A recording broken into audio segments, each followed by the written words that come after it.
Bien amigos, aquí tenemos un Dodge Challenger 2022 que es el GT, bueno es con el motor 3.6 de 6 cilindros, en la cual aquí lo tenemos escaneando que tenemos problemas de comunicación en la columna del Power Steering.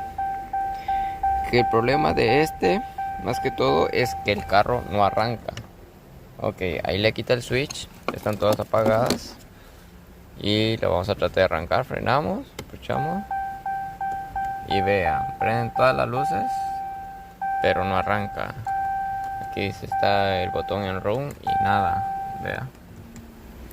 Entonces estamos escaneando todo el sistema del carro, en la cual no tiene demasiados códigos. Que acá dice batería bajo voltaje, en la cual le tratamos de reemplazar la batería basado a este código, que en la cual pues chequeamos de que la batería pues estaba baja, pero ahorita nos damos cuenta de de una comunicación con el Power Steering, que en este caso va a ser el problema, que en la cual por esto nos arranca. Y aquí venimos a chequear. Aquí tenemos la caja de fusiles, aquí revisamos todos los fusiles, estaba bien. La batería es nueva.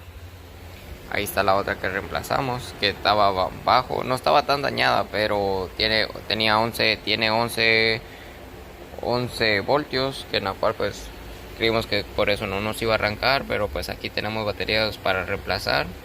Y sobre todo pues el carro aún sigue sin arrancar. Entonces venimos acá, aquí enfrente del motor tenemos otra caja de fusibles, donde en la cual aquí venimos y buscamos los fusiles o el relay acerca de la columna de dirección, que si se dan cuenta, les voy a quitar el flash. Aquí dice Power Steering, el número 1, el que logran ver por acá, que está en el F03. Y basándonos en todo este diagrama